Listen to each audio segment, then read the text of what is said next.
What's up, everybody? Welcome to the best 120 minutes of your day.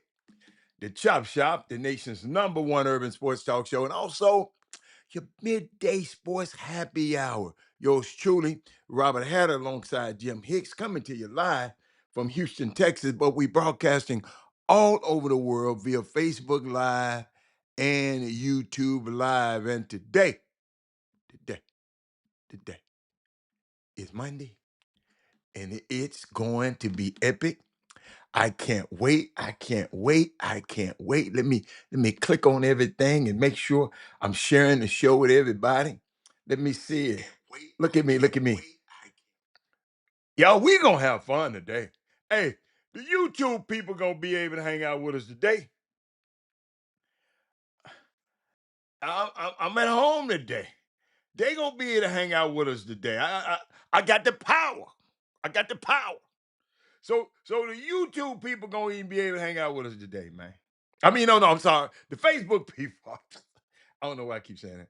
The Facebook people. Let me share this show. I didn't mean to share it twice, but hey, uh, the show's so nice I had to share it twice. I can't wait to get this thing cranked up so I can talk to y'all about. I know y'all got some stuff for me. I hope y'all got some stuff for me. I hope y'all got something. I see old Thaddeus Moody. I see old Belinda up there. I hope y'all got something. Hey, the Facebook people should be good today. Because I done made it to the crib. I done made it to the crib. Facebook people should be there. So let's share the show. Let me get to sharing it with everybody. Hold on. Let me go over to where I gotta go. Let's go. Where I go? YouTube. Let's uh yeah, let me see. Yeah. Let's go to YouTube. And I'm gonna share it to Twitter. Let's do that. Okay. Let me get all my shares in. I kind of like doing this. Kind of like doing this. Kind of like doing it. Okay, I'm going to share it to Twitter. Let the people on Twitter know we're here. Um. Oh boy. Man, some crazy stuff happening in real time, y'all. And I don't know if I'm gonna be able to get to all of it, but some crazy stuff happening. Oh my goodness. All right, let me go back over to YouTube. I mean, over to Twitter, and make sure it's shared over there on the YouTube site. Ladies and gentlemen, uh, I am. I'm ecstatic. I got so much stuff to talk about. I don't know where I'm gonna go with it though. That's the crazy part. That's why I love to hear y'all, Belinda. I love to hear y'all uh uh tell me something that y'all want to talk about. Because wait a minute. Okay, Dixie Darren Brown, there goes man. After serving as head coach of Texas. Boy, they still hiring coaches this late in the game. College basketball, man. I don't know what's going on. I really don't. I don't know what's going on with college basketball. I'm going over to Twitter. I'm just trying to see that anybody give me something new there, and I'm just waiting on everybody. I think I shared it with everybody. Now I'm just waiting. I'm just waiting. Oh, wow. Oh, I got to put that in my notes. I got to put that in my notes. There. Talk to me. Somebody ain't nobody got nothing to do. Ain't nobody got nothing. Uh, wow. Interesting. I'm just going through some stuff, man. I'm just going. Uh, it's wow. Hold up, y'all.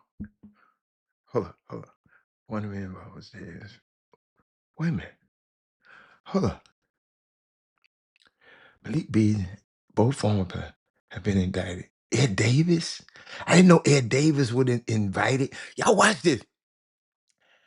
Malik Beasley and Ed Davis, both former NBA players, have been indicted on sports gambling charges by federal prosecutors. The DOJ said Beasley agreed to manipulate his play during the January 26 game with the Bucks and work with Davis. Wow. Unbelievable. One of the men involved was Davis' former agent, Paulo Zamorano. And the people trust these people with their money.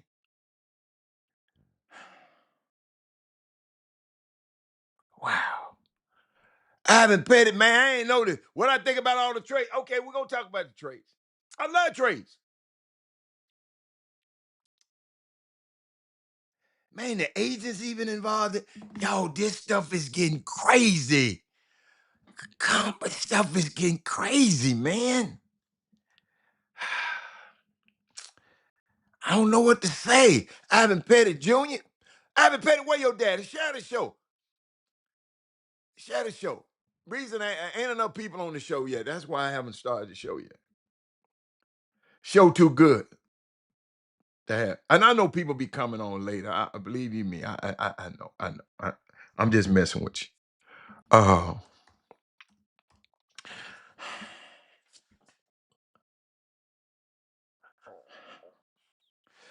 I just don't understand. Y'all. Some Something is going on. Belinda, which trade you want to talk about? Miles Bridges got a trade. What's up, We Fall? Belinda, you got to tell me which trades you want to talk about. What trade? All the trades? You want to talk about all of them? I know the Rockets ain't did nothing. Let me see. Since Belinda want me to go there, what did I have any notes on NBA trades? I thought I did. What did I do? You know what? I'll just go here. I know I got some here. Belinda, Kawhi Leonard, they saying he gonna be traded to the Raptors. The Melo Ball was a shocker. Why did you think it was a shocker? Them people were sick of that little crazy Samba gun. I keep trying to tell y'all, him and Miles Bridges. Them people sick of them two dudes, man. Yes, they was winning. Melo, I told you, running over people. He ran over a little boy's feet. He ran over what's up there, Sean? He ran man, I wish I hold up. Let me find that thing and see can I send it to y'all. See, let me see. Let me see. Y'all ain't cause y'all be and you surprised about the Melo? Yeah, Beasley. Yeah. Melo. Let me see. Melo. Let me see. I got it in Melo accident. Damn, I got so much stuff on Melo. And he was always contention with the coach. Let me find. Then he's belligerent and nasty in the interviews. The people got tired of that. Uh. Let me see. I ain't got it. No. Oh, I ain't got it. Maybe I need to put LaMelo in it. LaMelo. Melo. And then your homeboy, man, the ball wife, the ball wife that left him. Um, he's not the only he's the only one who's ran over kids' feet and riding through whole Charlotte, running over, just driving crazy out of the. Go look it up. I ain't talking about he ain't the only crazy, but Charlotte is the Bible Belt. They don't lack that down there. Belinda, cussing on every him and Ant-Man, cussing on every interview. People tired of that dude, man. And I guess you like him, but a lot of people don't like him. Uh, uh, I'm trying. Uh, a lot of people don't like that dude. And then run into. I wish I can find that. Hold on, let me find that, coach. Cause since you lacking him, you saying just cause he ain't the only. But I'm finna get rid of his ass. Just cause he ain't the only one, don't mean I'm not finna get rid of his ass. Hold up, y'all. Let me look up it. I would have been got rid of his ass. Robert Hatter would have. He ain't the only one crazy. Who crazy than him? Somebody tell me, Malcolm Hall, who crazy than the LaMelo? Ran into a man car. Instead of worry about the man, he called Brandon Miller, said, man, come pick me up. They come pick him, he come pick it, and just left the scene. Man, y'all just cause they athletes, I don't LaMelo, hold up. I don't if you're wrong, you're wrong. Accident. Let me pull an accident. I got to find out. Cause Belinda lacking. Now we ain't talking about no young hey, all young men don't act like that. So I don't want to put that on no YNs. I don't even like that damn word no way. I don't like that word. Oh, here it is. Oh, here it is. Oh. I don't even use it. I don't use that term. I don't even like that. These dude. And y'all, this the stuff that we see. Can you imagine what he's done? I'm waiting on it to tabulate here. They've already sent it. Let's send it again. Couldn't be that hard to send. Let me see. Send it again. Rob? No, not to that one. Not to that computer. Excuse me.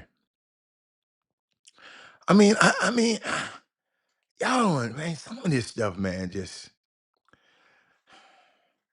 and I hate to say it, but they got so much, they give them so much bread, they think they above the law. Well, it wouldn't. It didn't pop up. I ain't gonna worry about it. I ain't gonna worry about it. Let me close that thing out. Uh, I ain't gonna show that one today. Hold on, let me see can I find another one. Let's see can I find it. Could have been your son in the car. Could have been your daughter in the car. He just run into the boy. And then kept on going. Got his little ass out the car and left. Trying to find it. The sideways the one that's good. They keep sending me and you don't hear about it. Yeah, get rid of him. What else? What else? What else y'all want? Let's see. Uh this Celtics and this Jalen Brown stuff is a hot mess. Uh and the Hornets also traded Miles Bridges. The girlfriend, the baby, the girlfriend beater. The girlfriend beater. Then Isaiah Joe, good dude. See, everybody ain't like you said. He ain't the only one. He one of the ones. Isaiah Joe been traded from OKC to the Pistons. That's gonna be a good pickup for the Pistons. Hardenstein stays with Oklahoma City. And y'all, I know they've been talking about it today, but this thing with Draymond Green is weird as hell. It's weird as hell. Draymond Green uh, opts out of his deal. Significant. Significant. We might hear about some. I don't know. Everybody got their. I don't. I know it's significant because you don't opt out until you're trying to do something. Then there's rumors that the Washington Wizard, well, Anthony Davis don't want to be with the the Washington Wizards. Um, all of them, and then Anthony Davis going out to Golden State, so they freed up some for them to sign him. Then LeBron's supposed to come. Draymond and LeBron cool. All three of them got the same agent.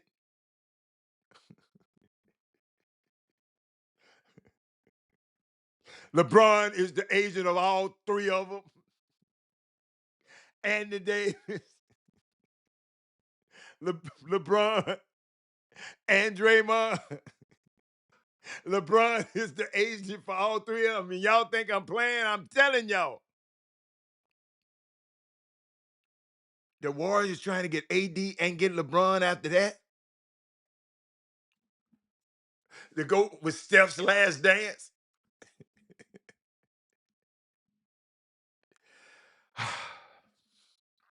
They saying let's win with some old players.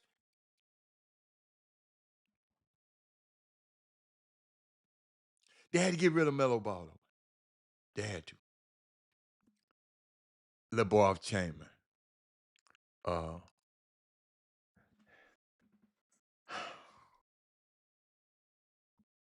let me see something.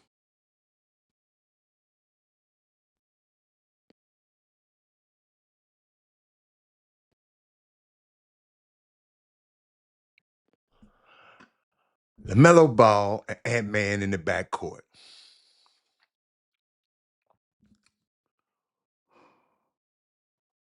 Huh. Hmm.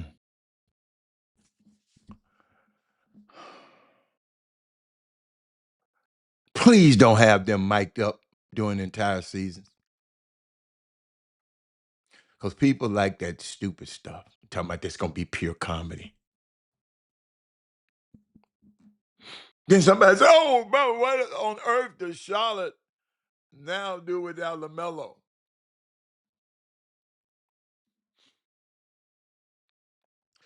The Hornets just had a successful season, and they could have built their young core players. They just traded away the engine that made the team go. Yes, he was a good player.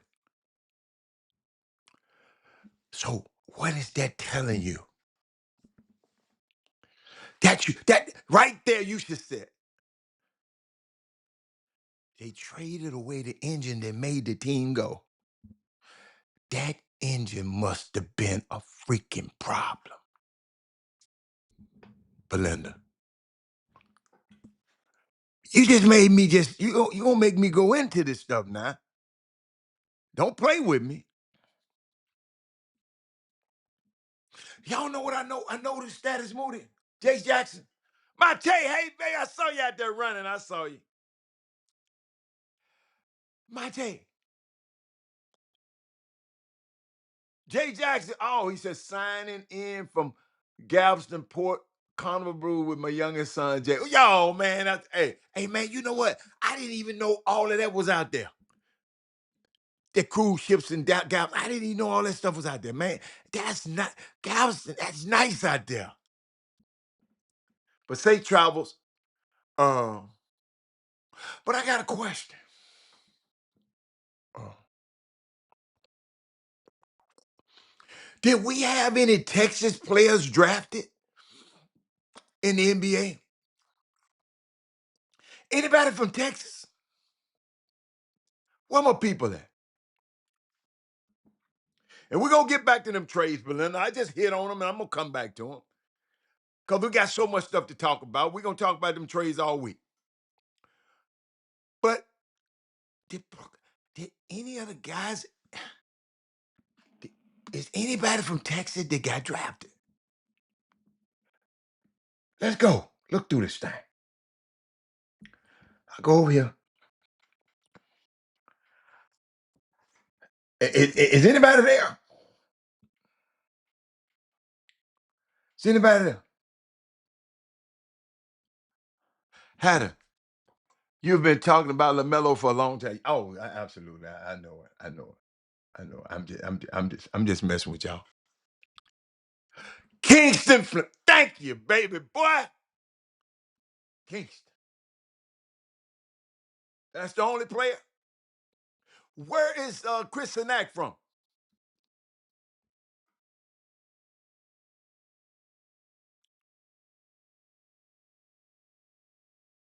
No, no, no, no. I'm talking about the player is from Texas, not went to a school in Texas. A lot of schools in Texas had a draft. I'm talking about that's from Kingston Fleming. What, Swan is from where? Where is Swan from? Swan is from. Hmm. Oh, they just got. I want to know his bio. Where's he from? Oh, he from Louisiana. See there? I'm talking about Texas. We ain't got but one. Come on, y'all. Wow. Somebody asked me that the other night, man. It kind of messed me up a little bit. And I'm still looking. I'm still looking. Nope. Wow. Y'all know we was on a roll around there. You remember? Can anybody find somebody else for me? Mm. He's not. He's not. Huh. That's interesting. Yeah. Oh, he from Louisiana. Okay, Christian. Where's Dylan Swain from?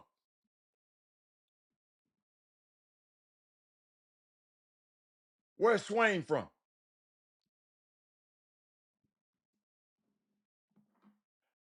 I'm gonna Google it then, cause y'all. I thought y'all would know something. Hold on.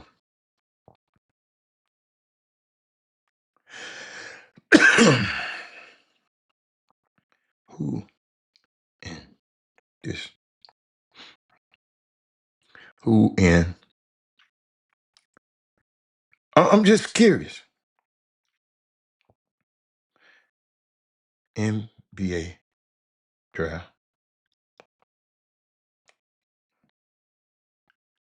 Draft.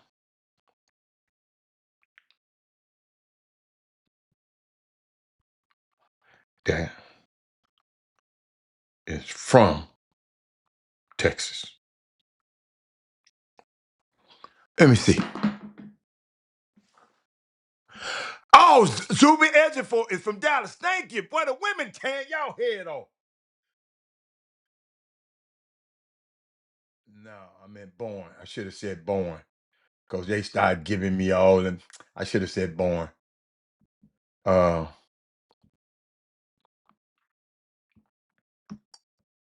I started to too. I like that.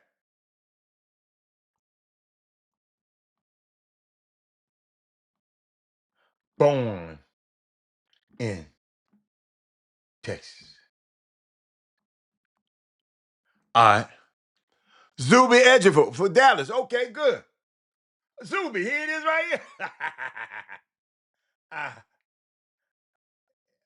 Zuby, that is right there. Thank you. Somebody been Googling the hell out of that. Um, who is that? Who is that doing that? Who is that Googling like that? And hold on. 2026. What high school did Zuby go to? Trey Johnson didn't get drafted this year, baby girl. That was last year. Uh, Cam Carr.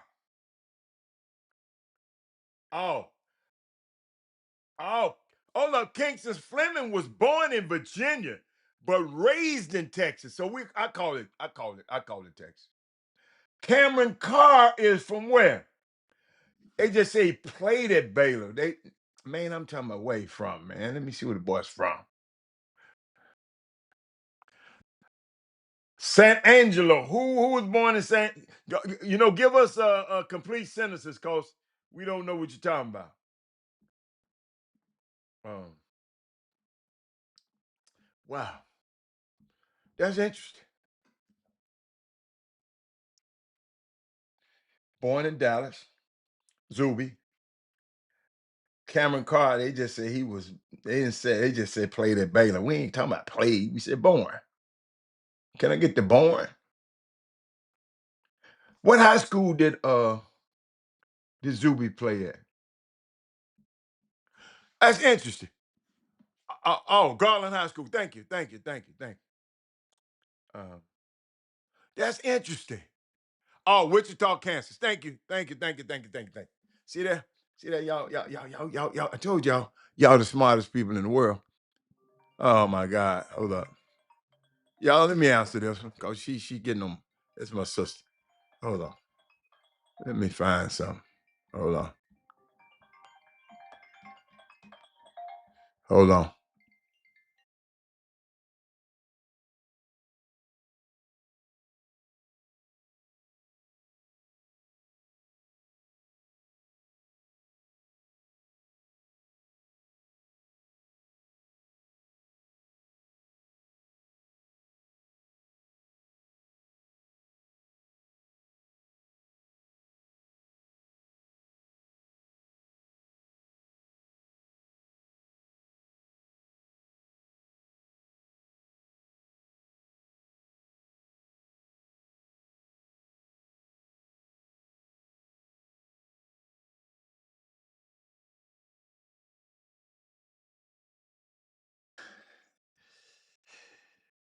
Jesus take the wheel. Let me keep going. I think I'm back. All right. Well, I got a question for y'all. We'll give y'all some rapid fire stuff. What was the first jersey you owned? Put them up on the screen. What was the first jersey you owned?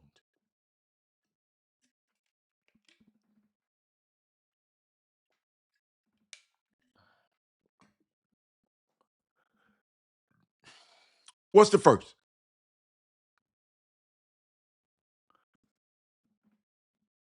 What's the first jersey you owned?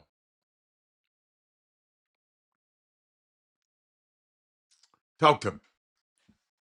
I think when I was a little boy, because I used to love the Dallas Cowboys, I think Tony Dorsett. I was a little boy then.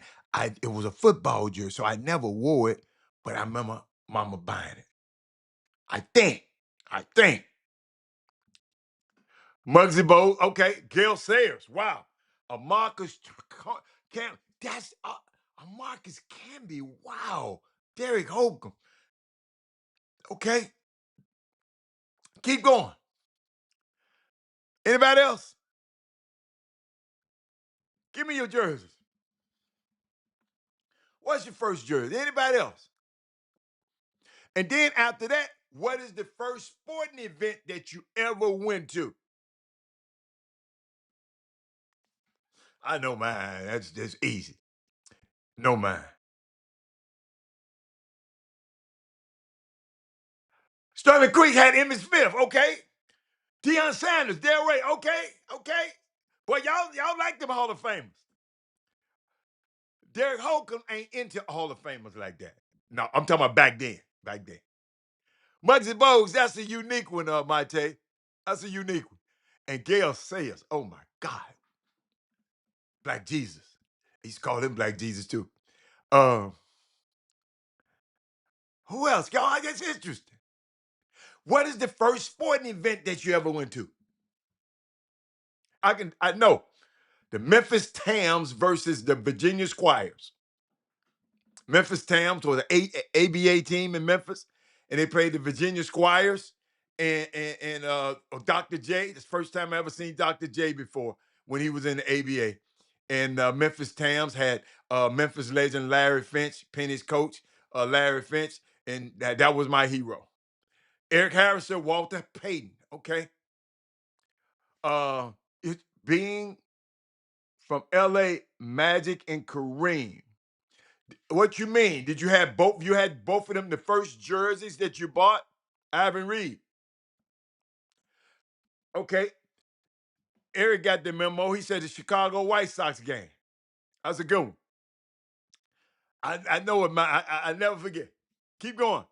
Anybody else? So Ivan, you had a Magic and Kareem jersey. That's your first jersey you ever had. That was some hell of a jerseys you had then. What was the first sporting event that you ever been to? What was the last sporting event you've been to? Talk to me. What's the last? The one you like? I know mine. I went to the who did I go see? I went to see the Knicks and the Knicks and the Rockets. D Hags and my brothers. Your brother. Who was your brother? Baylor jersey was your first, and then you had Penny's jersey. Which the one from the Memphis or the one from the Orlando Magic? Derek said Carvin's first game at the University of Houston versus. Okay, gotcha. I know y'all a little behind, and I got to wait on y'all's comments. Put them up there. Yeah, just tell me. I wanted to know what was your first jersey ever owned. I wanted to know what was your first sporting event you ever been to, and what was your last sporting event you ever went to. I'm just trying to. I'm trying to do. I'm doing something. I'm compiling information, ladies and gentlemen. I went to Magic Johnson's celebrity game in Detroit. Yeah, that got to be nice. Had to be nice, Sean. Minnesota Viking was first. Last game was the Spurs versus the Knicks. That's right. Mark Kessler went up there to one of them games. Oh, Nelson Haggerty. Okay, got you. And you had the Orlando jersey. Okay. Hey, thank you. Thank you so very much, Mr. Haggerty. Thank you so much. Thank you so much. Uh she said, last season, Astros versus Yankees. Okay. All right, okay. Who was your favorite player growing up?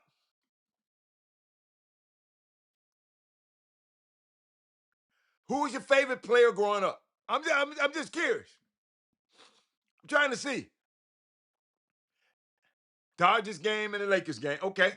Your first, okay, well, okay, your first was the Dodgers game and your last was the Lakers game. I like that. Astros, your last game, Astros versus Giant. Um, who was your favorite player growing up? I know I should. Everybody should have. And I'm trying to figure it out, y'all. I had so many, so many. But Tony Dorsett, man, and Arthur Ashe, Jimmy Connors, all of them. If I played tennis and I played, I ain't played football, but I played tennis. I told you the time I went out for football. I tell y'all about when I went out for football, and this big old dude hit me so damn hard, laid on me, and I couldn't breathe. I took my stuff out on the field and said, told coach, I quit. I'm a basketball player. I ain't no football player. I never forget that. I ain't never went back and tried to play no football no more. I couldn't breathe. Big old ass laying on me a long time. That man said Mark Aguirre and Isaiah Thomas. Warren Moon was my favorite. That's a good one. Walter Payton. That's a good one. Not in the jerseys. First sporting event was the Bayou Classic back in the. Wait a minute. In the 80s. Okay. And the last sporting event was NC. I like Joe Lewis. I love your complete sentences like that. NC basketball this season. I like that. Ken Griffey, yes. Baseball, Kobe basketball, Dion football. That's good. Dr. J and Walter Payton, that's a good one. El Ray, MJ and Bo Jack. Damn, Joe. Hey, El Ray, you like the dude. Them some dudes there. Hold up, I got another one for y'all. I just like to see what y'all like, man. I got this. Here we go. Here we go. And Makessa, I want you to participate in this too. If you had one sport, what sport would you be a professional in? Would you want? I'm sorry. Would you want to be a professional in? Belinda said my first game was 78, 79 Houston Oilers versus Pittsburgh. Oh my God. Last game was Astros versus, she don't remember. Favorite player back in the day was Billy White Shoes. Oh, yes, yes. I love Billy White Shoes. And I wasn't even here. And I liked him. Houston Oilers. The last game I was a Raiders game in Las Vegas. Okay. Always I reside. Longtime Raider fan. Great, great, great, great, great. Let me tell you something. I'm not necessarily a Raiders fan, but I was a Charles Woodson supporter because the company that I work with, we represented him. So it was um, if if you had one sport, what sport would you want to be a professional in? Ricky Scott said baseball. Dad Moody said basketball. Uh, um, Eric Harris said basketball. Derek Hoker said basketball. What else I got? Uh, I mean, I like this. See, I learned something about y'all. Just I wouldn't know Ivan Reed. I wouldn't even know that man. You was a Raider guy, man. I went to so many Raiders games, especially when Charles was playing. Um, it was a unique experience. I got some video of for you one day. I just play it from when I went to the game. Me and his sons and his wife. We sit up in his own. He had his own box, and at the Raiders game, it was nice. One sport I would want to be a pro has to be golf. Oh, that's a good one, that Joe. Joe Lewis. Joe Lewis. Me too. Me too. Baseball longer career, not necessarily. Not necessarily. See, all we hear about is the people with the long careers. We don't hear about the people that stay in the minors and never make it. So you have to watch the baseball. That's kind of skewed. You got to watch it. She said volleyball or softball. Okay, okay. Baseball, Hank Aaron. Football, O.J. Simpson. Travis Lynn said wrestling, Tiger. Wrestling, Tiger Conway. I ain't never heard him singer. And Junior and, Conway Senior and Junior. Okay, basketball is Dr. J. Tennis, Arthur Ashe. Golf, Jack Nicklaus. I like that, Travis. Travis, I like that. Golf. So you don't like Tiger? I didn't like Jack. I don't like Jack. I didn't like Jack. Didn't want the black players to play on the tour. He's one of the ones trying to keep the black players off the tour. He could have, with a stroke of his voice, he could have got him on. Arnie Palmer was trying to help him, and Jack was a country club kid, and Arnie Palmer was his dad was a groundskeeper. He was Jack was been privileged all his life, so I never liked Jack as a player. So, but I mean, I'm glad you like him. I'm glad I found somebody that liked him, Travis. But I just never liked him. What else? What else? What else I want to talk about? And I'm gonna tell y'all something. Tell y'all something. And they balling, but this WNBA is kind of draining me. That I don't even want to talk about it, but I want to just talk about it to get it out the way. I'm gonna go silence on the WNBA because this toxicity has finally won and forced me to do something I've never done. Uh, I want to quit talking about them right now. I just don't like the discourse going on out there. You can go and look at it, and you can go. It's just too much mess going on out there, and I am not going to do it. I'm not going to do it with them right now. As much as I love Olivia Miles and Paige Beckers, that the stuff that's going on out here with this Caitlin Clark girl, I don't even want to talk about it no more. But let me keep going. I love this kind of stuff. See, I learned something about y'all. Y'all don't know I'm learning about y'all. I love this. She said, Curb said, my first jersey I ever owned was a Michael Jordan rookie jersey. Wow. I wanted to say that's my first sporting event was basketball game, and the last sporting event was Final Four. Okay, that's a good one. That's a good one. I should have. But I like that. I like that, Herb. But I was thinking about pro events. Um, but I like that. I like that. Leah said the San Francisco Giants, as a little girl with my great uncle, uh, kept the flag on my wall for a long time, and probably 10 or so long ago, time ago. See, that's why I wanted. That's why I wanted to ask you all these questions. The last event you went was at the TABC. I like that.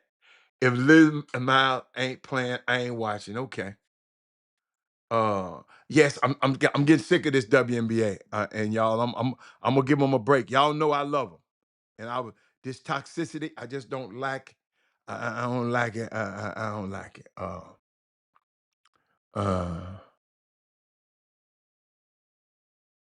um,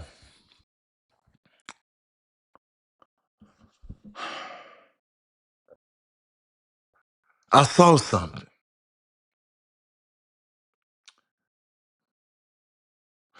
You know what? I ain't gonna go there. I'm just gonna hit it, and then I'm gonna let y'all think about it. But Dwayne Wade's son, Zaire Wade, got arrested for allegedly abusing his girlfriend, and they were laughing on the chat about it, claiming the girl was lying. All girls do is lie, son. I believe you. I'm going to pay 200,000 on lawyers for you can get back on to the basketball. I'm gonna leave that one there. I'm gonna leave it. I got it processed out. Got it processed out. Anybody watch the BET Award? Hey, and where's my girl? Where's my Kessa? I'm caught up. My Kessa, I'm caught up on the Game of Thrones. And it pained me that people think that I just didn't know it was back on yet. But I'm caught up with the Game of Thrones. They pissed me off last week. They kind of pissed me off last week. You can't kill the sea snake. That's my dude on the movie, the sea snake. If anybody watches, they know y'all would know why the sea snake is my dude. And hold up, all through the one last night, all I was saying, the sea snake ain't dead. I don't care what y'all say. I didn't see nobody stab him. He got knocked into the water. How in the hell the sea snake gonna drown? So I know he was gonna be recovered somewhere. I was saying that. I said, sea snake. No, you can't. You can't kill the sea snake. Hey, I'm talking about the Game of Thrones, y'all. I just because my Kessa, she hit me with something and said, "Did I see it?" And I didn't know it had started. The new season 3, I didn't know it had started, and I'm caught up though. But you know what? I'm getting spoiled because these Netflix movies, these Netflix and all these other people be giving me 4 or 5 and 6, 7 episodes. And Game of Thrones don't give you but one per week. You know, they got to get caught up with the time. But uh uh uh Herb said my first pro event was a Houston Rockets game. I met Moses Malone and finally when I was 5 years old. He gave me and my parents tickets and met George Gervins after. Yes. Oh yeah, boy, you had a great experience. I didn't meet Dr. J. I just my first game, y'all, my first pro basketball game was an ABA game because Memphis didn't have a team then. And they trying to take our team now. Y'all got to be at y'all rapping mind. Uh then a little kid wouldn't grow up being able to. Oh, by the way, John Morant gonna be out of there too. Uh but that was this thing. Anybody watch the BET Award? I didn't get a chance to watch it. I watched the beginning with T.I. Because I like that little song. I don't know the name of the damn song, but I like the beat. Uh, Drewski, he do too much for me. I told you, he just does too much. And I ain't get a chance, but I heard that I can't wait to go back and see Tiana Taylor because they said she be banging.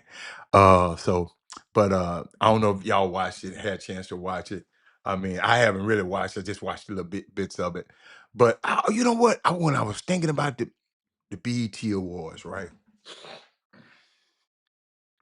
when I was thinking about the DJs and how powerful the DJs are.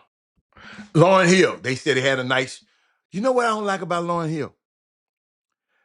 I just can't let them know. Thank you, Laura. Thank you, baby. Thank you, baby. I didn't know the name. Where my song at? Hold on. Where my song at? Laura, you finna make me play it. Hold up, Laura.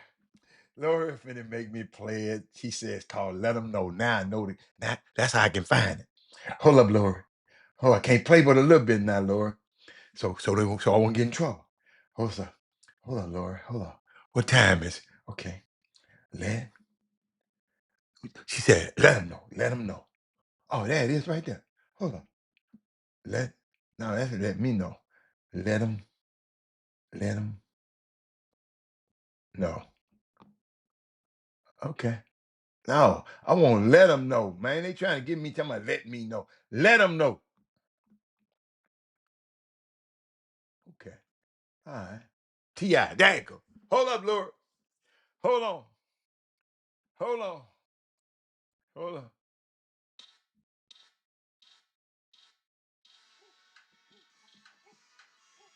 Yeah, that's my song right there, Laura.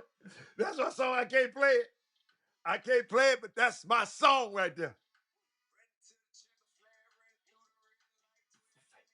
Hold up, y'all. Running through the red light, going through the checker flag. Yeah, that's my song right there. Hey, thank you. I'm finna learn the lyrics in a minute.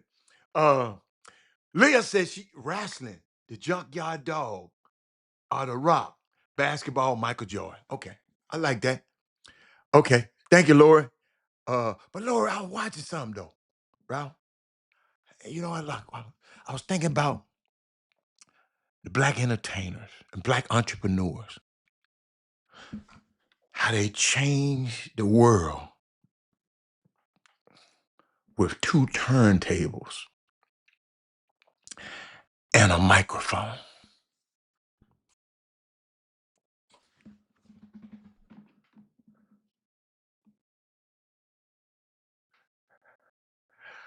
Are y'all hearing me?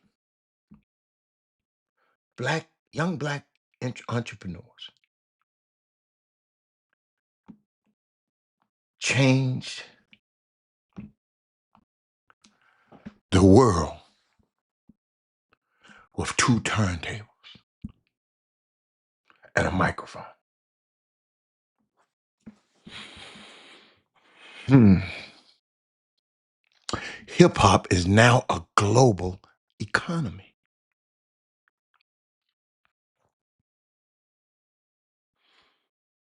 A fashion industry, and a language spoken by billions.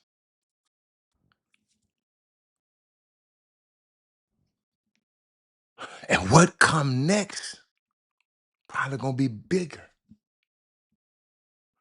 Private space exploration, biotech, quantum computing, AI. These young industries and the ground floor are still open.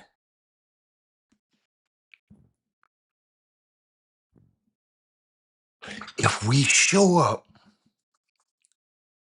for this moment, the next decade could generate more black wealth than any period in American history. What are you building? Gosh.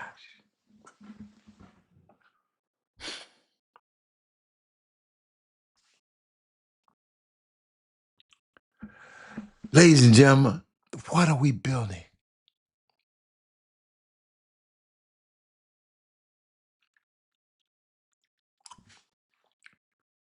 I was thinking about that.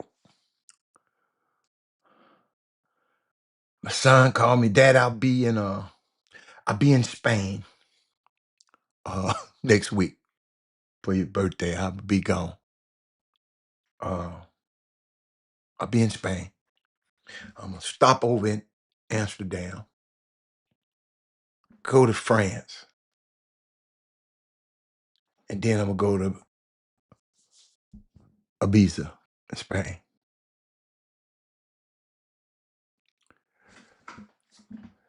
One of his teammates managed this young man. I didn't know nothing about the little boy. Y'all can Google him. Y'all can Google him when I tell you his name. I ain't never heard of a little boy in my damn life. His name is John Summit. White kid, right? He said, Dad, my teammate managed him. We going to Chicago, just hang out with this new artist. A few years ago, this new artist. He said, one with 30 people there. All of them were staying in an Airbnb together.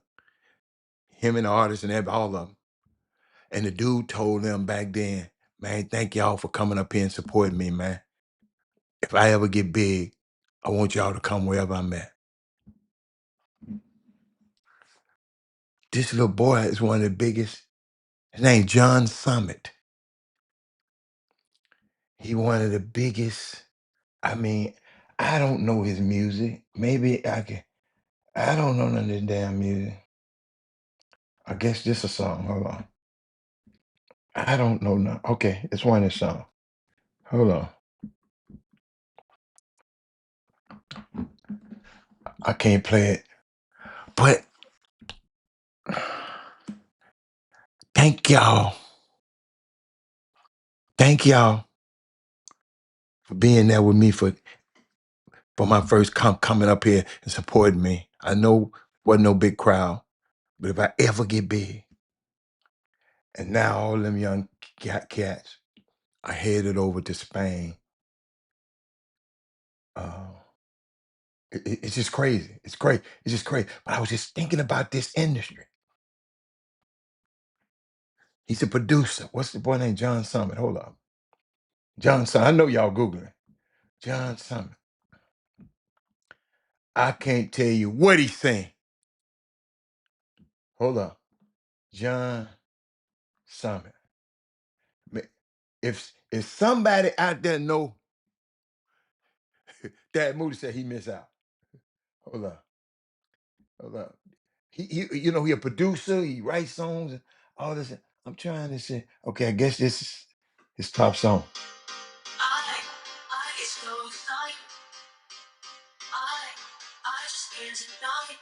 I don't wanna hide it. I don't wanna fight it. But people all over the world come to see it play.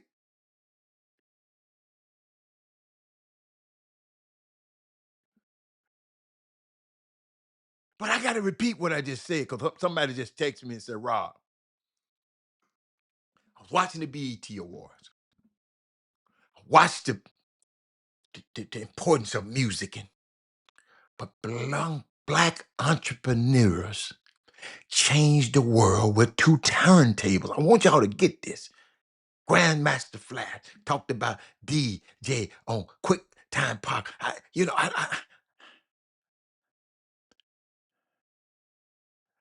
Two turntables and a microphone.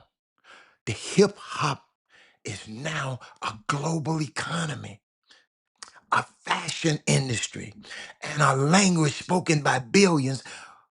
What comes next will be bigger. Listen, I'm talking to y'all, my young people. Y'all know I'm talking to y'all if y'all want to hear it, but I'm really speaking into the future. Private space exploration, biotech, quantum computing, AI. These are young industries, and the ground floor is still open.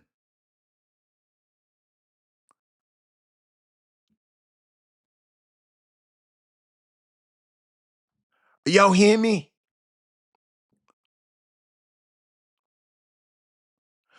If we show up for this moment, the next decade could generate more black wealth than any period in American history.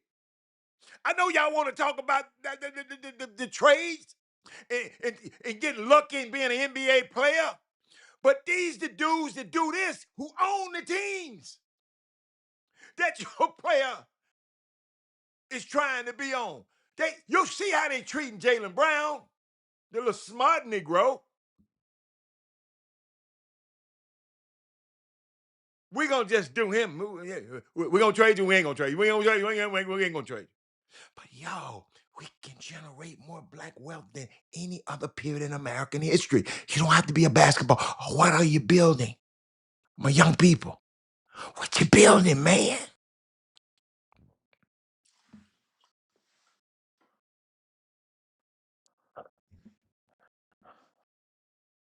What are you building?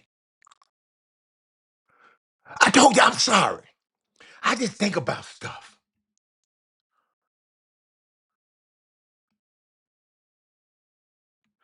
I just didn't mention AI. Y'all keep talking about I didn't say I just said no. Let me go again. Private space exploration. See, old folks like you, Paul, I ain't even talking to you. I'm speaking to my young people out here. Private space exploration. Be involved. Biotech. Be involved. Quantum computing. Be involved. I just mentioned AI. These are young industries. And the ground floor is still open, ladies and gentlemen. If we show up, for this moment, the next decade could generate, listen to me, more black wealth. They can't keep you out of this. Trump can't keep you out of this. MAGA can't keep you out of this. You have enough money to buy the MAGAs off. The wealth than any other period in American history. I'm telling you this, and this man talking about, no, all of these industries. I don't want to limit our kids to just one.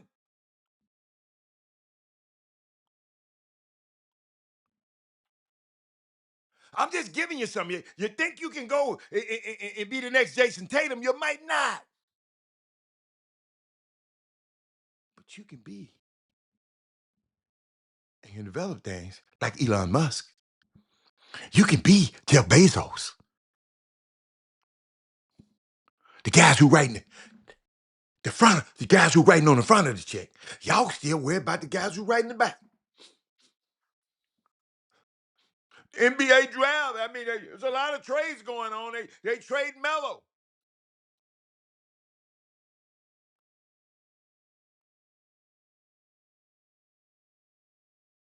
Absolutely, Leah. Leah, let me put that up there, girlfriend. Absolutely. Let me hit you. Well, where's my cursor? That's for Leah right there. She said, our culture influence impact everyone. I just gave y'all a cheat sheet. I don't know how many people done heard that for the first time. I just gave y'all a cheat sheet. I just gave my next generation a cheat sheet. They can't shut us out. They can't shut us out of this. Because all this stuff, you use your mind. They can shut you out of the stuff that can use your bodies. They can't shut you out of the stuff where you use your mind. Oh, my God. Oh, boy, Robert, how do you get good today, boy? Oh, Miranda, we got to think bigger. AI is just one industry. Just one. We put that back up there for Leah.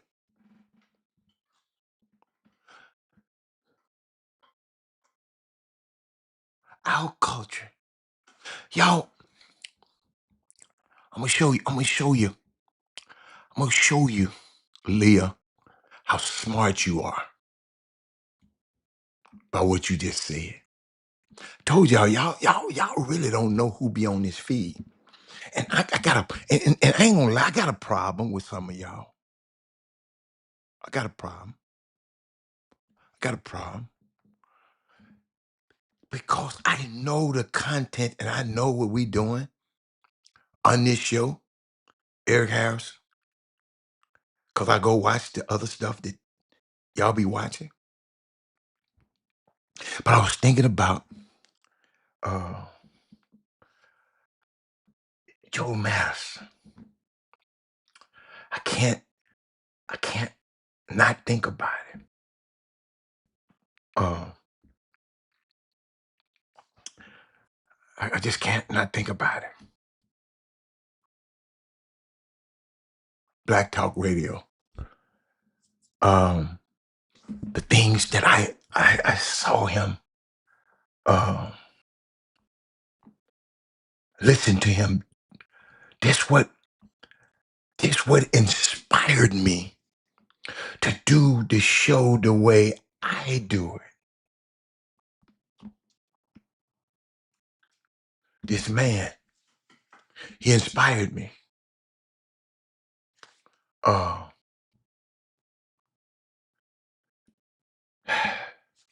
Powerful man. Every time I think about it, my eyes just, cause he made me think about every day. I ask myself, what do I talk about today? Do I talk about what's trending? I do. I talk about what's not trending. And people need to know. Every day, I do it. I'm trying to find something about him. He always said the difference in a moment, a movement, and a moment is sacrifice. He was living history. I used to listen to him every morning, early in the morning. When I go on my runs, this is what I be hoping that people would do when they going on, when they jogging, whatever they doing. I wish they had a chop shop in their ear. This is what I'm hoping. Because the way to keep Joe Madison alive, y'all, I got to continue his work. I want to pick up the baton. This is a form of black talk radio. This is where it came from. Now we just got different mediums to do it from now.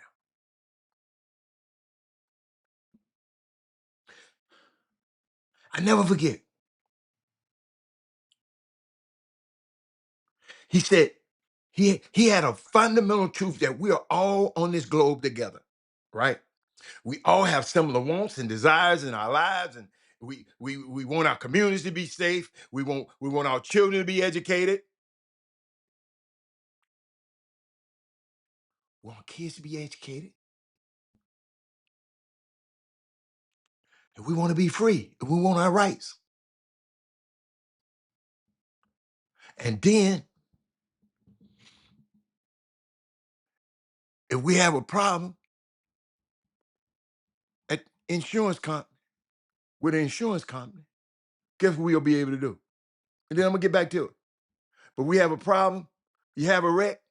Yeah, so, woo. 713 call Joe. If you been injured, Joe Steven Law Firm. Woo. 713 call Joe. Car wreck, truck wreck, let Joe confirm. 713 call Joe. Need a pro on the K, let Joe take over. Woo. What's up, Houston? This is Attorney Joe Stevens. I'm a former Houston Rocket with over 20 years of experience in the insurance industry and a decade of experience in the courtroom. I know how insurance companies operate, and I know how to fight back. 713 call Joe. 713 call Joe. I wonder if anybody on this show done called Joe since then. Just to call him. Just call his office and say you heard it. Whenever you get something. I wonder how many people done did it. I've heard about you, Joe, through the Chop Shop. And if anytime me and my friends have a problem, I'm going to call you. I know it ain't been nobody, but I just wonder what would make y'all not do it.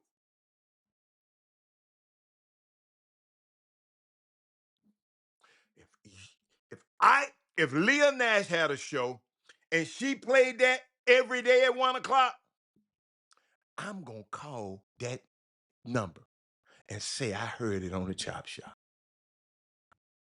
I- we don't even think like that.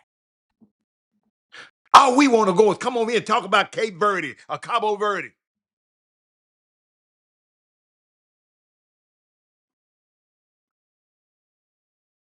Call the number.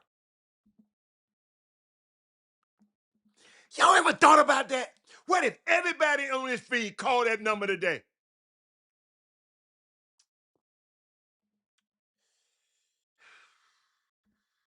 I was thinking about go, Joe. Everybody want rights.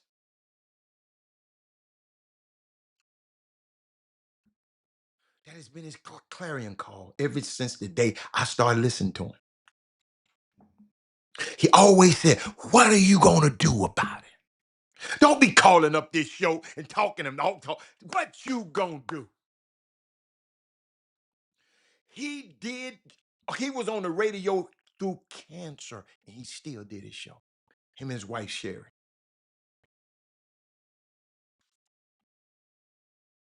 This man did a 52-hour to raise funds for the museum in Washington, D.C. that we go up there and see. 52 hours. This old man dealing with cancer. That's why every day I try to show up and be my very best, especially on these airways, because you deserve it. I play that song. Everybody should have been trying to call it. Call it 713 call Joe. If you been into Joe Steven law firm. 713 call Joe. Car wreck, truck wreck, let Joe confirm. 713 call Joe. Need a pro on the K, let Joe take over.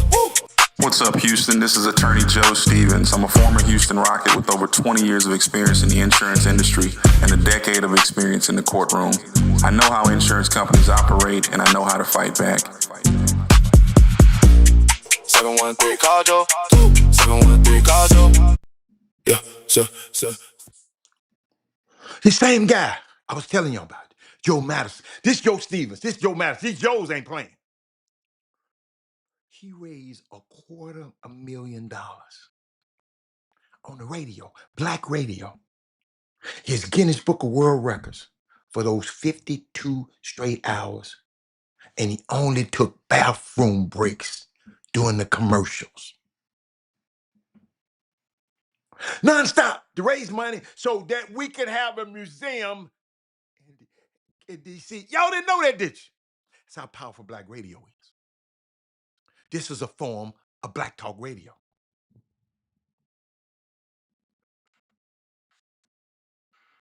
Ladies and gentlemen,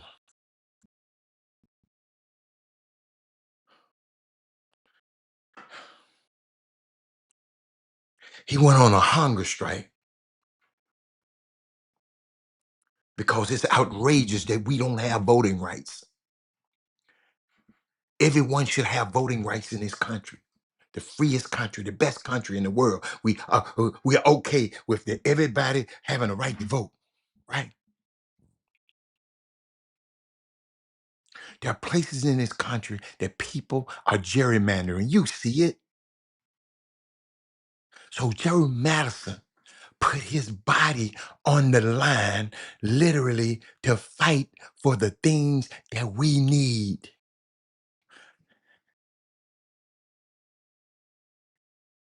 I'm going to show up, and I hope you show up, because that is what his legacy looks like. Ladies and gentlemen, I appreciate this audience. I want to thank I want to thank y'all for what we've created. A lot of us are born into families you don't have a choice there. But this a family, a family that you chose.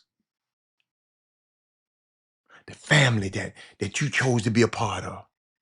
The family that you developed. These are the ones, these are the ones, those are the ones that define you. Those are the ones that determine whether you're going to have support.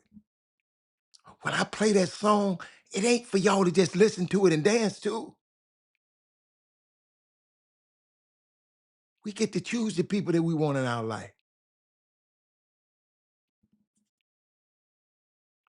But I was thinking about that.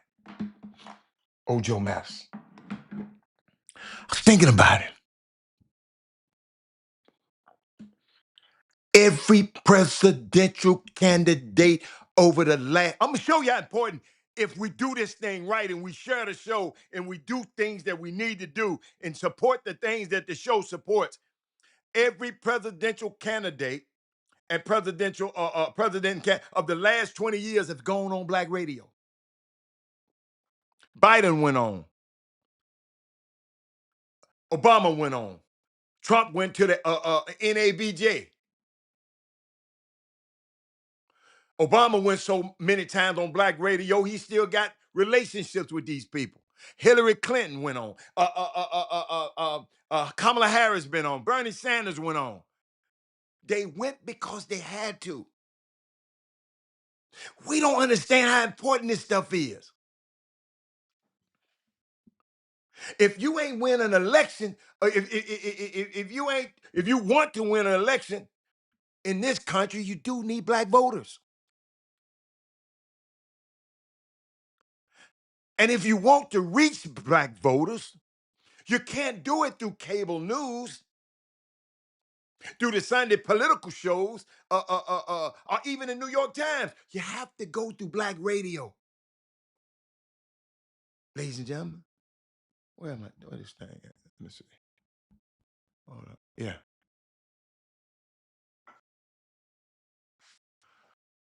The platform, that black radio platform, because some of y'all don't know the history.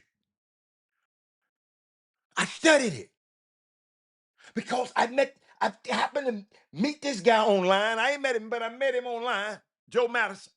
So I wanted to study how powerful this thing was. Everybody was congressman. Everybody was listening to his show. He mentioned something. Next thing you know, a congressman calling. Cory Booker calling. Everybody calling. Kamala Harris calling. Everybody. Barack be calling.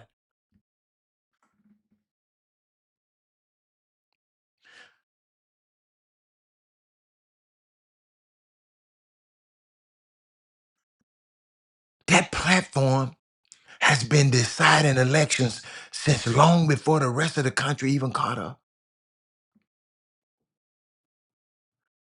Can I talk about this, y'all? I mean, I got to. Let me see. Can I talk about this? I remember listening to the Tom Joyner Morning Show. I went on several of his cruises because I know he was giving a lot of that money to HBCUs. I didn't mind. I went on several of them. The best times I ever had in my damn life on Tom Joyner's cruise. Because I love music. I love the water. I love exotic islands. And I love black people.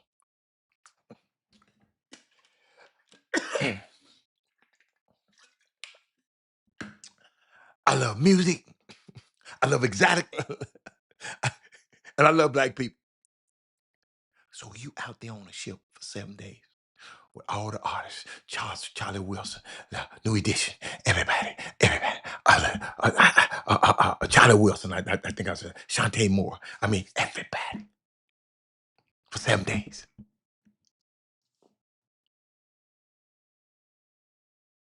His intro is literally planted in my brain. That's why I got to stop putting our intro back up there. I stopped it. I got to get back to using our intro. Oh, oh, oh, it's the Tom Joyner's Morning Show. It's, it's, it's in my brain. What I didn't know at the time, I was listening to the most influential piece of media infrastructure that Black America has ever built.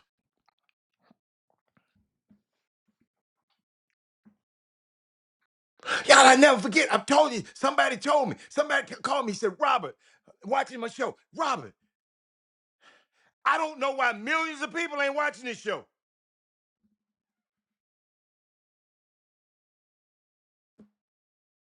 Me neither.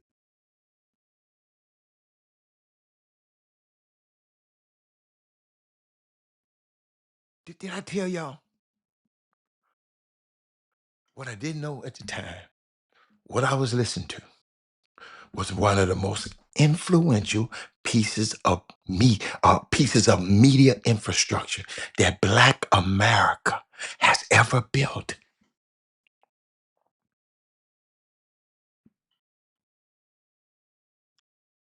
The first Black-owned radio station in the entire country was Word, W-E-R-D, in Atlanta. Jesse B. Bladen Sr. brought bought the station, I think, in 1949. He spent $50,000. This man was brilliant, too. He was Georgia's first certified public accountant, a bank president, and a professor at the Atlanta University. I'm just sitting up there. Watch this. I'm just sitting up there. She said, it was very informative. Can you think of another show that's very informative? I love this. Is it another show that's very informative to you, Belinda? Belinda, help me.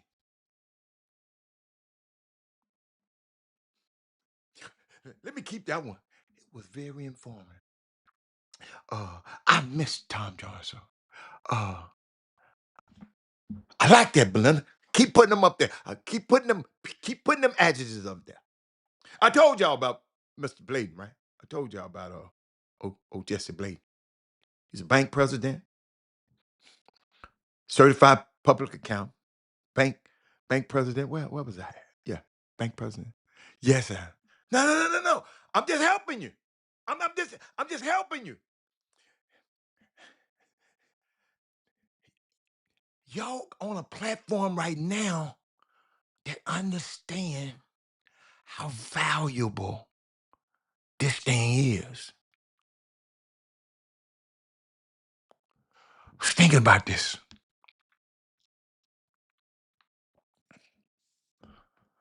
I was thinking about it. Mr. Bladen.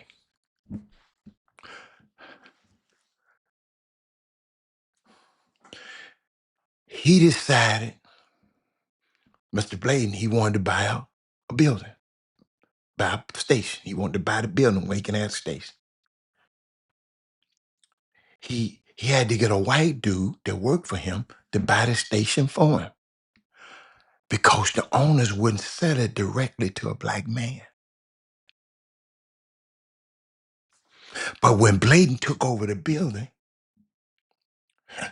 they were broadcasting for when he finally got in his building. They refused to let Black people use the restroom. He had a Black radio station, and him and his employees can't use the restroom. So Bladen moved the entire operation to Auburn Avenue, the heart of Black Atlanta, the same building as the Southern Christian Leadership Conference, the SCLC. Y'all know what that is. Martin Luther King's office was on the floor right before Word Studios. And when Dr. King wanted to make an announcement on air, he would tap the ceiling with the broomstick. And then the DJ would lower the microphone down through the window, and Dr. King would broadcast from his desk. Bet you didn't know that, did you? About old words. Now Black radio is the public square. Back then, it was the public square for the civil rights movement.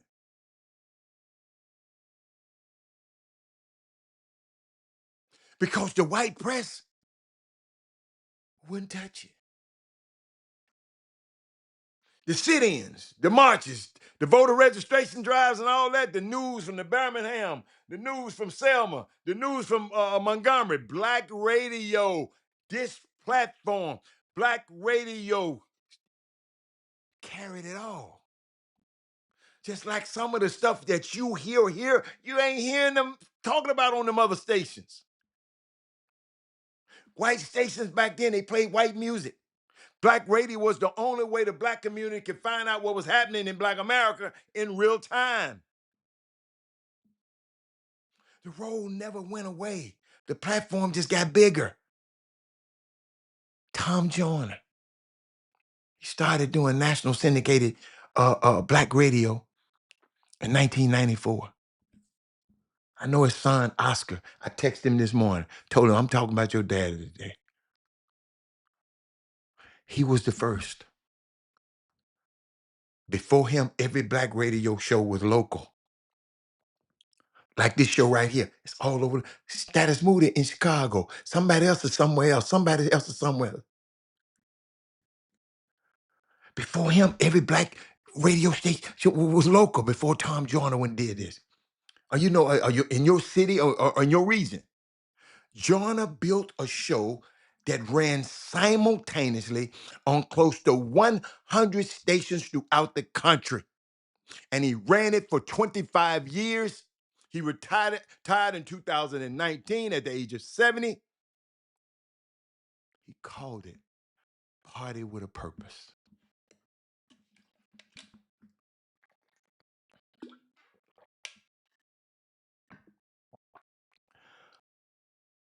And the purpose was doing a whole lot more work than people give it credit for. The party was the music, the comedy, J. Anthony Brown, Sybil Wilkes with the news. The whole rhythm of waking up to black radio, like I was waking up to Joe Madison. The purpose part was voter registration drives, HBCU fundraising. Y'all didn't know that. Y'all talking about the government. Tom Joyner used to get HBCU so much money. Sit down in interviews with every black political leader in the last decade. We won't even share the show. We share the show enough, and a lot of people say, oh, I got to deal with them folks. Can you imagine? Every mayor have to sit down and talk to me. Are Jimmy on this show? Are y'all on this damn show? Y'all have a chance to ask them people questions, but y'all won't share the show. I'm mad at Robert. I'm sick of, I don't like him. I'm not gonna do it. I ain't gonna do that. Yo, it's the message. It ain't about me. I must be doing something. You're coming back listening. So guess what? Make sure millions of other people are listening. This man doing sense. You got Matt Barnes, Stephen Jackson talking to Barack Obama because of the numbers, not because of the content.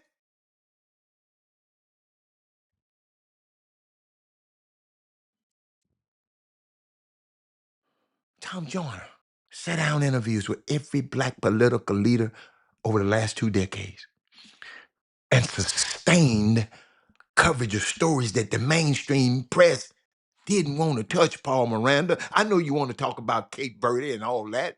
That ain't gonna free us.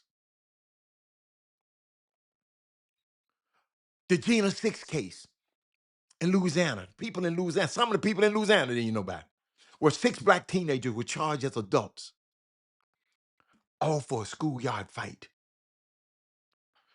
It would not have been a national story without Tom Joyner pushing it on his show for months. We got the power to do that right here. Something wrong in our community, y'all get it to me. We can push it and talk about it until they hear about it. He raised over $65 million for HBCUs. Didn't know that, did you? Through his foundation. His father was a Tuskegee Airman. The Steve Harvey Morning Show, it reached millions of black listeners every weekday. Steve Harvey is on the air in the morning giving financial advice, faith-based commentary, political conversations, and comedy. All in front of an audience the size of a mid-major American city.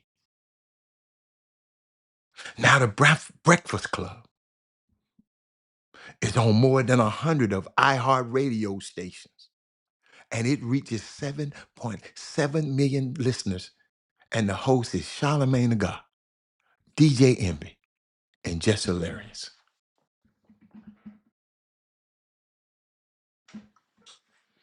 Every major political figure for the last decade has gone on this show because they had to. I hope y'all hearing me, man, right now. I hope y'all hear me. This is powerful. 2019, Charlamagne sit down with Kamala Harris, and he pressed her on her prosecutorial record. And for better or for worse, he didn't let her off the hook. And you're supposed to. I'm not letting Barack off the hook because I like him. I'm not letting Kamala off the hook because I like him. You supposed. They not our friends. They not my heroes. They are elected officials, y'all. I keep trying to tell y'all that. But y'all be making them out of rock stars. Not y'all, but you know them other people. That interview shaped how a lot of voters thought about Kamala Harris. Black radio. Going into the 2020 primaries. And in May 2020, Joseph Robinette Biden, he went on the Breakfast Club. And at the end of an 18-minute interview, he said to Charlamagne, if you have a problem thinking out whether you want to vote for me or vote for Trump, then you ain't black.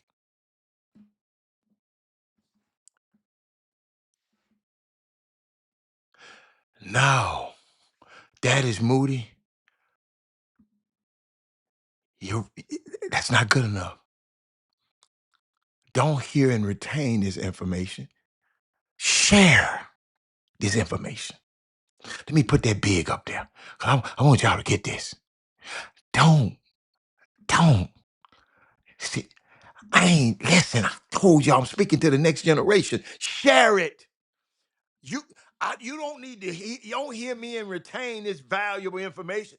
Hear me and share this valuable information. Just for you to retain it and to do nothing with, it ain't gonna do no good. Share it. Share it. Don't lack me, share me. Yeah, that's tweetable. That's a good tweet. Hey, Lakeisha. Lakeisha, I'm talking about black radio right now. How important it is in history. No, don't share it to people here. Share it to people wherever you go.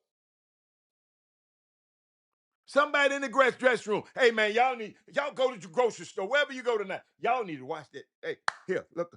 Give me your YouTube, because I know you guys don't know how to use it. Go share it and watch this day.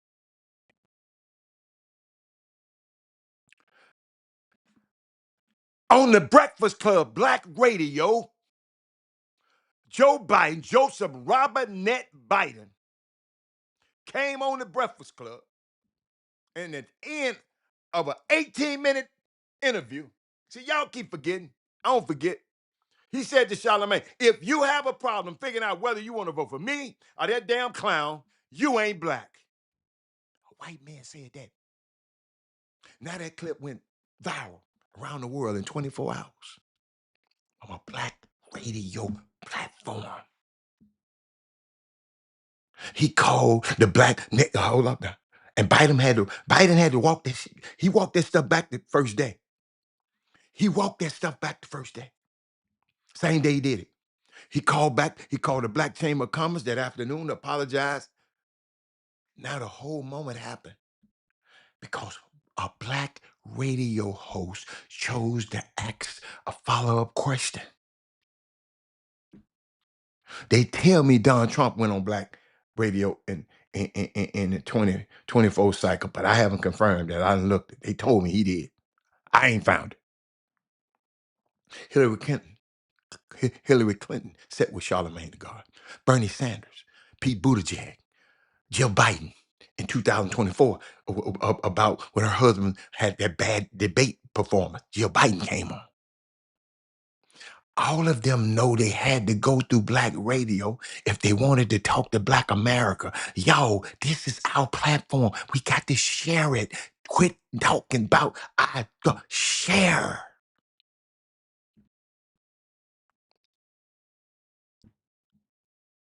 Share. This is the part that keep me coming back to, that I got to keep coming back to. Black radio has been doing what mainstream media refused to do for 75 years. Mainstream media didn't cover Gina 6, but Tom Joyner did every day for months until the country had to pay attention.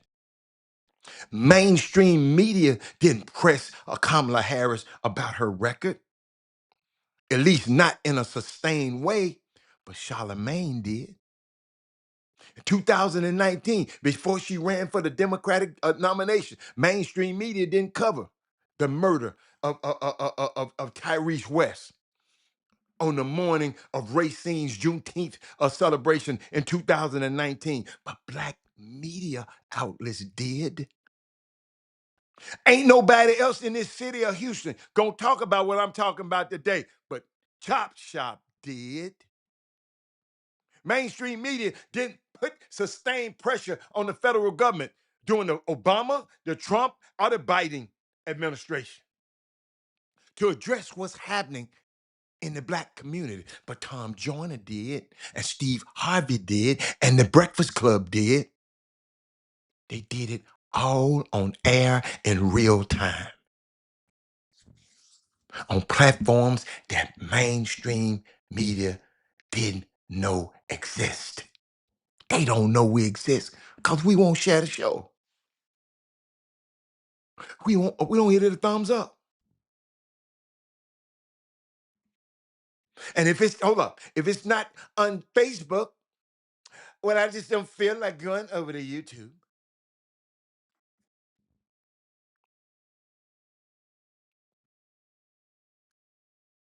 And the reason most Americans don't track this stuff is because it wasn't meant for y'all anyway. Sorry. Really not, I'm sorry. I'm not sorry. Black radio was never trying to be CNN. It was trying to be the public square for black America. Y'all can come on here and talk about everything. Y'all coming up here and talk about y'all first love of sports, y'all first sports game, y'all first jerseys y'all bought. Don't nobody else care about that. CNN don't care about that.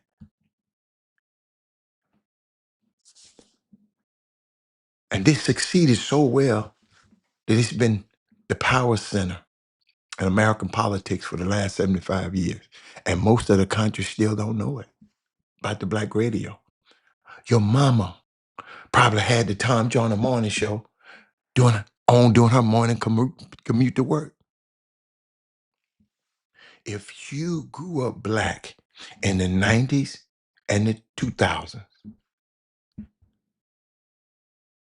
you would listen to the Tom Joyner morning show. Yo, what we doing now? We're all participating in something that Jesse Baden built in 1949 because the white station wouldn't let him use the restroom. From the broomstick in Dr. King's ceiling to your mama's car on the way to grandmama's house, to the Breakfast Club studio, to the Chop Shop, where the presidents of the United States ended up saying something that cost him a news cycle. And it's all been the same project, a public square that black people built for themselves because nobody else was going to build it for you. It wasn't no show like this on TV and on a platform in Houston. Still ain't one. But one.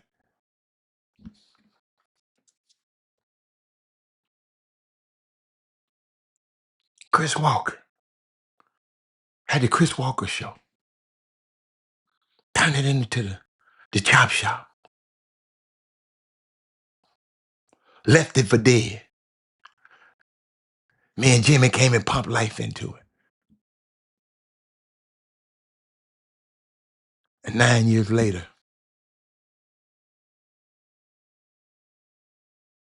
still here.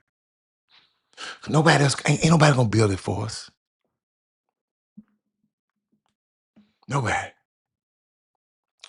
But I just had to get y'all that. And I saw something, y'all, and I want to share with y'all. Hope I caught it. Uh, Watch this. They doing too much. We are into we're deep into attention economy,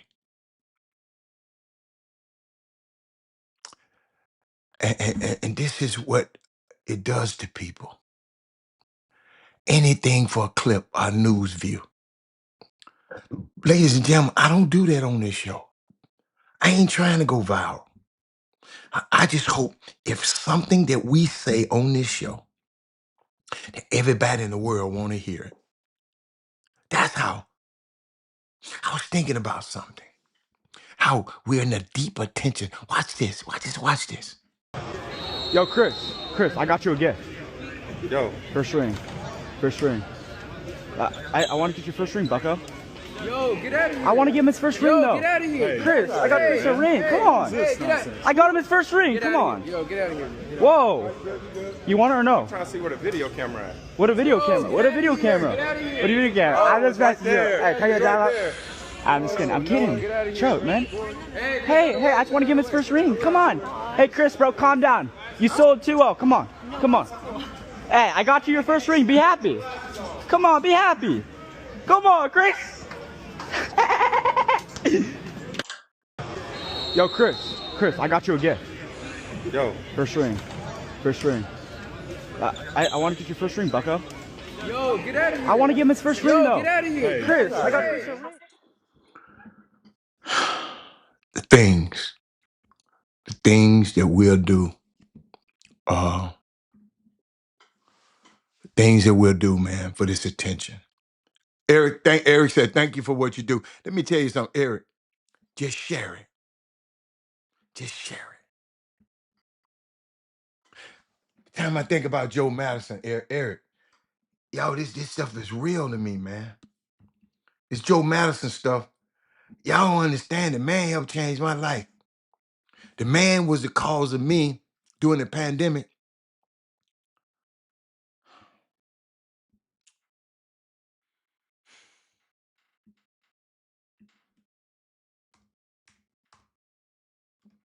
Y'all was tough not being able to go nowhere.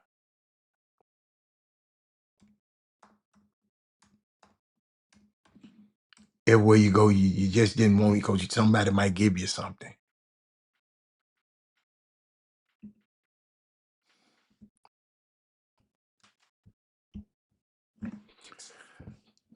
Thank God for golf. Thank God for being able to go out on the boat when there wasn't nobody there. I'm thinking about we're in this deep into this attention economy now, and this is what it does to people. Anything for a clip. To me, Chris Paul is an all-time winner to me. 2 gold medals with Team USA. Was there in Beijing in '08 for one of them. I was. Career regular season, uh, uh, uh, uh, 855 and 500. First ballot Hall of Famer when it's all said and done. One of the fierce competitors I've ever seen on the floor. No, he never got a ring. A lot of people didn't get a ring. Trust me, Penny didn't get a ring. That don't stop me from thinking he one of the greatest players I ever seen. There's a difference, man, between joking about it and a guy trying to spit on this guy name for views.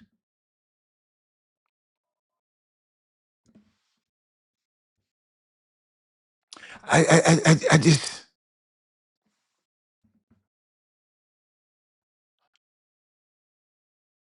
Did y'all understand what just happened?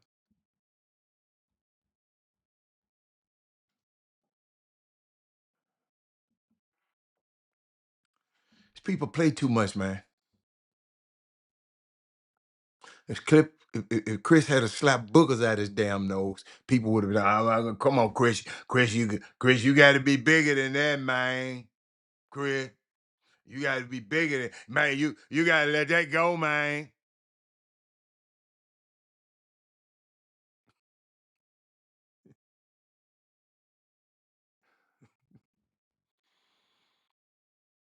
And you know, I was thinking about something too.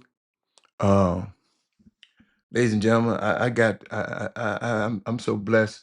I got to play with one of the best young golfers out there. Uh, Young kid named Lucky Cruz. Played with him at John Lucas tournament. He went out and played with some friends of mine the other day.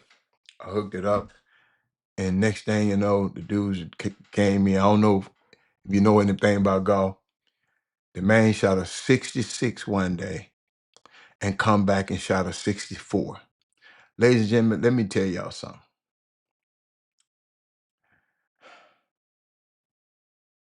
That's that's unbelievable. I've been playing this game a long time. I've never scored neither one of those close. I scored what I think a 68 or 69 before.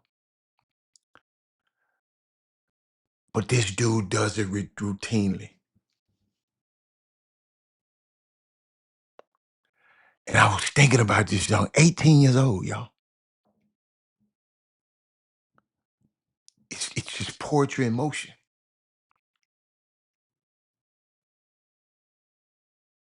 And if I could say anything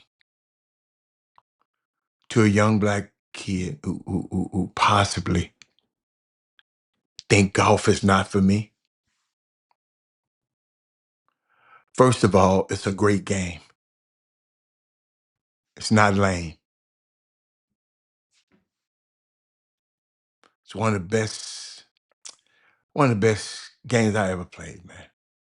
And I done played them all except football.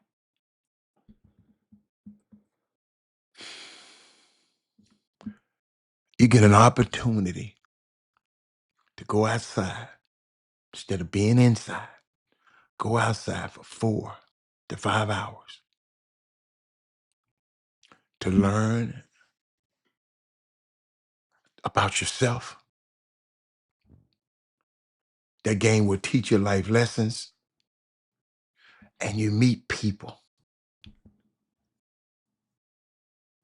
Just meet people. Golf you just meet you out there for 4 hours. It strengthens your mental fortitude. Because, ladies and gentlemen, and I want to explain to you, when you come out there, you're competing against yourself. I'm not competing against Eric Harrison. I'm not competing against Thaddeus Moody. I'm not competing against, hold up, where I'm at. I'm not competing against Lakeisha. I'm not competing against Belinda. I'm not competing against nobody. I'm competing against myself. I'm competing against old man Par. Par, P-A-R. Most golf courses have 18 holes, and they have a combination of, let's say they split them up between 1-9, front 9, and the back 9. You're going out on the front 9 and coming in, back in toward the clubhouse. That's how they use it or design. You're going out away from the clubhouse where you start, where you pay and put on the putting green. You're going out, and then you coming in to the clubhouse so you can eat, right? So, but I was just thinking about the game. The game, let's say the front 9. The front 9 mostly gonna have two par threes, two par fives, and the rest par fours. And par mean, if let's say the first hole of par four, the par mean that an expert can get the ball in 4 shots, par four. Now, if you if you're better than that, you might get the ball in the hole in 3 shots. That's called a birdie. That's 1 under par. If you're lucky enough to get it in there in 2 shots, that's an eagle. Don't happen that often, but that's an eagle. That's 2 under par on a par 4. Then the par 5, the same thing. 1 under, 2 under. Then you can go over. Let's say you got a par 4 and you get it in 5 shots. So you 1 over. 6 shots, you 2 over. So you go, all you trying to do is try to get closer to par as you can. So you're trying to beat old man par. I'm not trying to beat Eric. I'm not trying to beat Thaddeus Moody. I'm not trying to beat, who else, like Joe Lewis. I'm not trying to beat Ricky Scott. I'm trying to beat, because if I beat old man par, guess what? Ricky better beat old man par too, or his ass in trouble.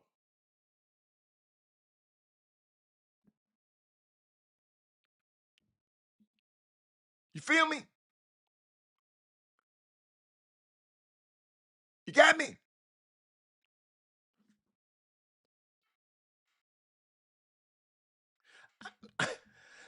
So when I think about these kids, you compete against yourself. You're not competing against the person next to you. It's you versus you. Give you a chance to decompress. Ladies and gentlemen, when I'm on the golf course, I don't think about nothing. Cause I got to think about getting that ball and worry about the elements. If a snake gonna pull up on me, if an alligator gonna walk on me. I'm out there in the elements now. You out there. Hey, all that wooded area, that was those animals laying first. You're just trying to beat old man par. And what is your mindset when you mess up a shot, you chili dip a shot, you top a shot, you hit a bad shot? What's your mindset? You got to get on to the next shot.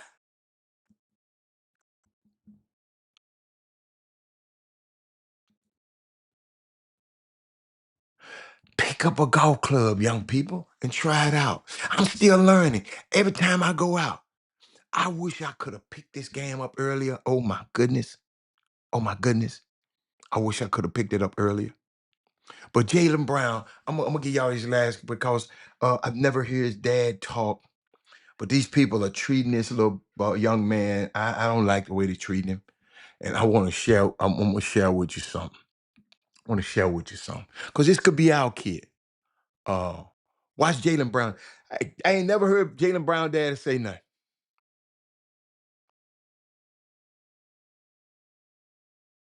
But it's getting too serious. It's messing with this man's son. Watch this. My son is very educated enough to know what to say and what not to say. What's off limits. And Big Perk, you wrong for jumping against your teammate, nigga. I don't like that. Excuse the N-word, but that is. You know what I'm saying? Watch your mouth, boy. Okay. The champ is back.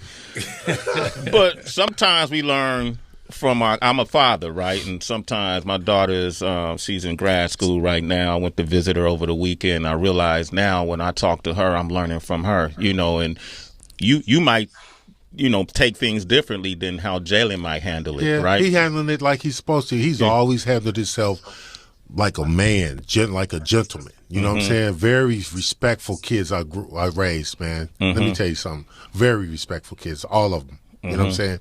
And how he handled that kind of pressure, I commend him. Yeah. Because I'm different. I'm getting your face, Stephen A. Yeah, I'm coming to see you. Marcellus, why are you looking at me like that? No, I'm coming to see you, Stephen A. What would you say? I called you a couple times, Stephen A., and you didn't answer. But it's okay. I just wanted to talk about it man to man. What's your problems? Why are you attacking him? Why do you attack the black community? Go attack the white community. Oh, that's right. You getting that check to do that. We unplugged about this.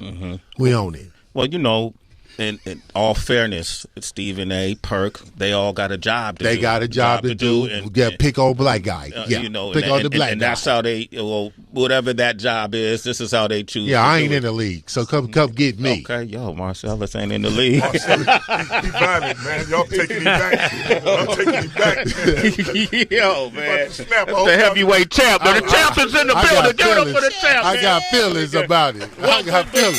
But what I think is fair is, you know, it's true. You know, when somebody in the public eye is under public scrutiny, it doesn't just affect them; it impacts the whole family, The right? whole community, not just the family. Yeah.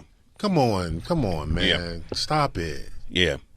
And what I like hearing is underneath all. My son is very educated.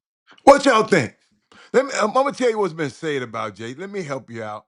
Watch this. Bobby Marks got his little old weasel ass. He got fired, and I'll tell you all a little bit about him. But watch this. Listen to this. When you talk to teams, the analytics of Jaylen Brown is not good. I'm more of an eye test guy. There are some people out there that look at that a little bit more deeper than what the eye test says. I had one, not an executive, but an analytics guy saying, well, yeah, we view him as like the seventh best player on a team. I was like, holy crap. Oh my God. What when you talk to teams? The analytics of Jaylen Brown is not good. I'm more of an eye test guy. There are some people out there that look at that a little bit more deeper than what the eye test says. I had one, not an executive, but an analytics guy saying, well, yeah, we view him as like the seventh best player on a team. I was like, holy crap. Oh my God. What when you talk to teams? So I mean, and it's people just piling on this kid, and what I like about young fella right here, Dominique, what's his name? Dominique, I forgot his name. I know his last name too. But he came on with If this. you're Jaylen Brown, then it's all right. I was drafted number 3 overall. The following year, you draft Jason Tatum number 3 overall. And this whole process, we're getting better. Everyone loves us. They're celebrating the Jays. Then when we actually have expectations, we fall short of them. The conversation is about me not being good enough, about making a change about me. And then the following year, not good enough. Again, the noise gets louder about me not making it there. And then the conversation is always Jaylen Brown is not good enough. We need to get better there. I then show you that I'm better than you thought I was. And that's a stupid conversation, though. Right, that's fine. But I'm saying from his perspective, this Yeah. is what he's hearing. This is what he's seeing. So I show you I'm better than what you thought I was. And then the conversation is, I don't think we can win a championship with these two guys. Even though he's better than we thought, we can't win a championship with these two guys. So who are we going to move? Jaylen Brown. Then you know what? We win a championship.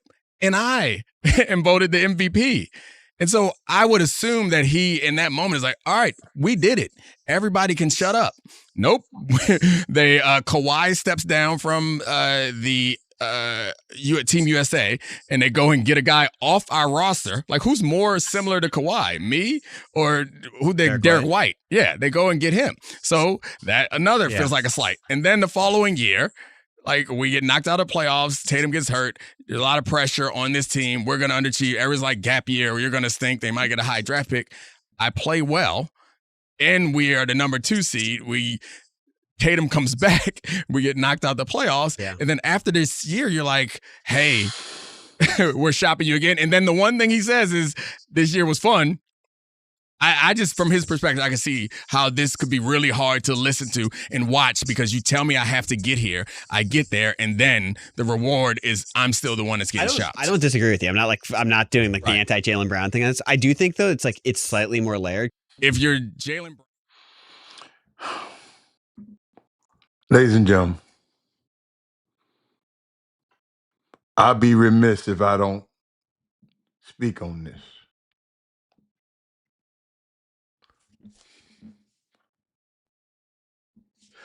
An analytics guy told me he viewed Jaylen Brown as the 7th best player on the team.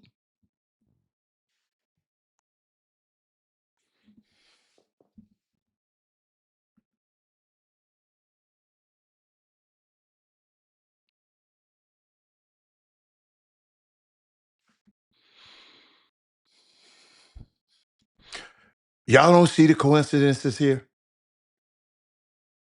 Jaylen Brown, John Morant, are polar opposite cases. But their common ground is both have independent representation. They don't have the traditional agents. Lamar Jackson. Now his value is being tanked by the media. Same thing with Lamar Jackson. Same thing with Kyrie Irving. Same thing with Shedeur Sanders. NBA front offices are also scared that what JB represents. They love him being on the court, but he's an outspoken black man, a highly intelligent, outspoken black man. He's socially conscious and relevant. Desmond Bain got traded for 4 first-round draft picks last year. And this Desmond Bain,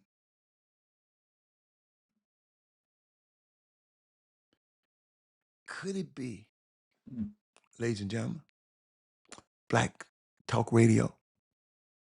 Sports media loves safe black athletes. You can hear it in how they compliment certain players.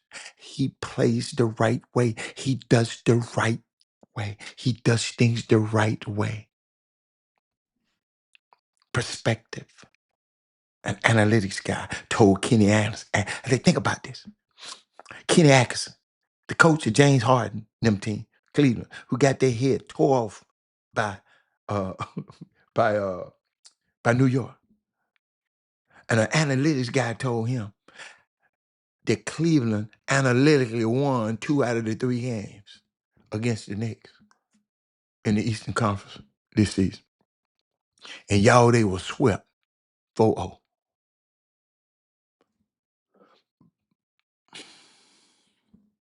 But I like how Jaylen Brown's father called out Stephen A., called out Perk for going after his son and other black athletes. And he mentioned that they're paid to bash black players and not white players. I don't know. I don't know what the people saying in them guys' ears.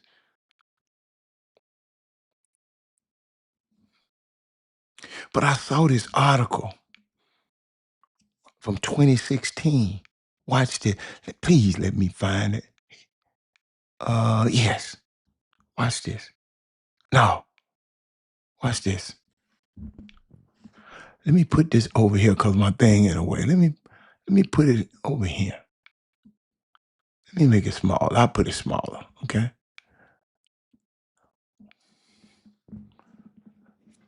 This NBC Sports. Will Jaylen Brown's intelligence, non-conforming, keep some of the teams from drafting him?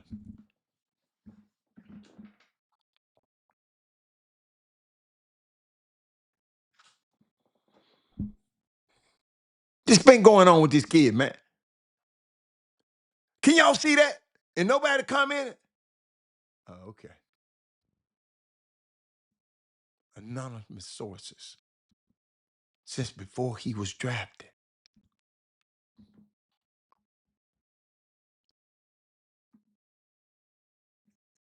Ladies and gentlemen, every black athlete who is intelligent and has interests outside of sports has to deal with this mess. They want dumb jocks like they used to have. Spending crazy and being in depth and force them to have to play for the next contract. This hate is coming from agents who he didn't retain as counsel, the representative.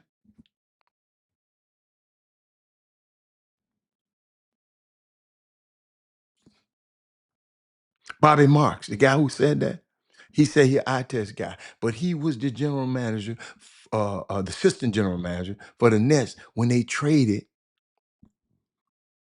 the Celtics draft picks that became Jaylen Brown and Jason Tatum for an aging Kevin Garnett, Paul Pierce, and Paul Pierce.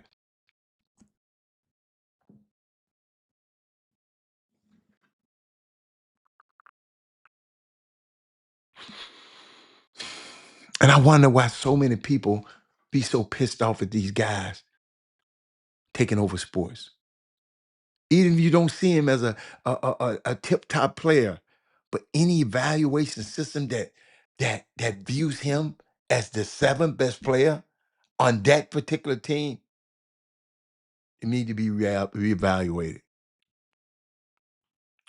And I finish this up tomorrow. Eric said, this is, hey, it's Black Talk Radio. Eric said, this is his first time seeing this. Hey, you've been getting, I don't know where you've been getting your information from. But I got to get out of here, y'all. I'll see y'all later, but I appreciate you. Okay? I'm out. Bye.